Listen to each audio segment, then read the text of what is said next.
In 300 BC, there was a wealthy merchant named Zeno living in the city of Cyprus. While on a journey from Phoenicia to Piraeus, his ship sank, taking all his goods with it. Due to this one unforeseen event, something completely out of Zeno's or anyone else's control, this once wealthy man found himself suddenly impoverished. Imagine being Zeno. How would you respond if your life's work was wiped away by an uncontrollable force of nature? What would the right response be? Would you feel angry, sad? Would you think that life has cheated you? For most people, these reactions would be entirely normal, but not for Zeno, the founder of Stoicism. A small shift can last forever, and a slight change in mindset can lead to greater transformations down the road.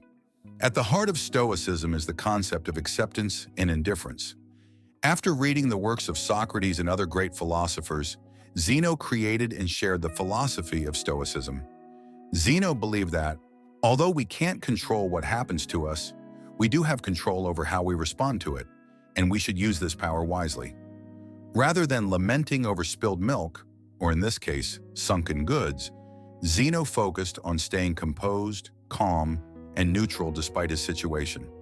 Today, Stoics are often seen as individuals who are unshakable, those who avoid extreme emotional reactions like anger or anxiety. But the original idea of Stoicism went much deeper than just emotional control. Stoicism is not merely about describing unemotional individuals. It is a way to perceive, explain, and understand the world. It is a lifestyle, and this way of life has endured for centuries.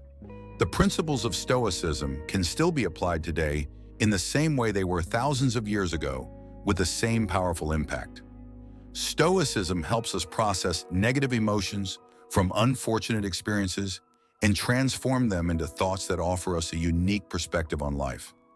Perspective is everything, and each person has different experiences, resulting in distinct perspectives. Because Stoics gathered in public places to discuss and teach philosophy, their teachings became widely known. They believed Stoic principles could benefit everyone, regardless of their status, and it didn't make sense to hide that knowledge behind closed doors. As a result, everyone, from slaves to emperors, could learn Stoicism, and many did.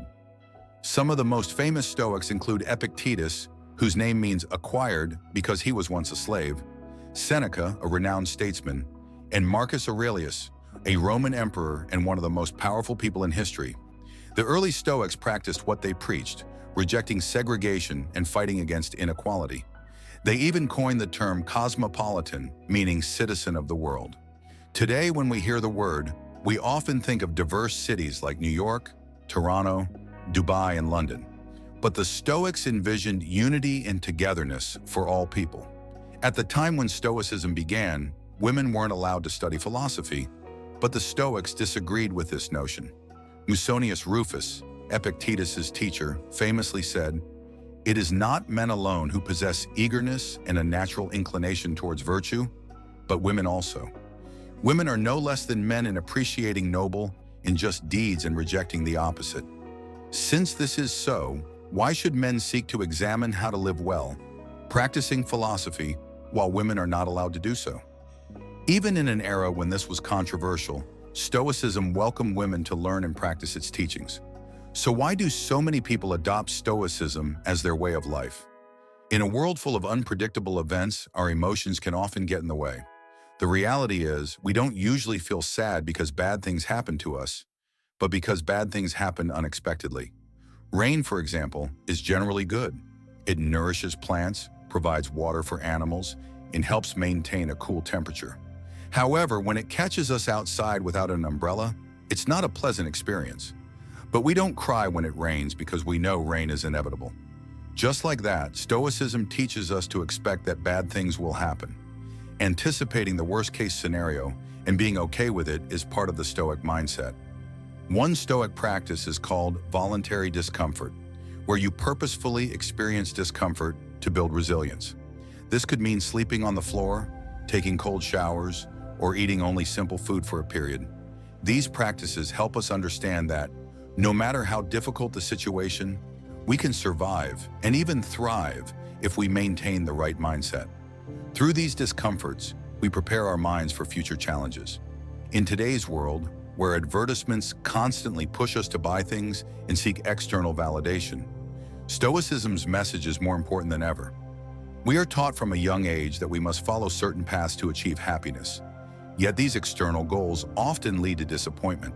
In today's world, where advertisements constantly push us to buy things and seek external validation, Stoicism's message is more important than ever.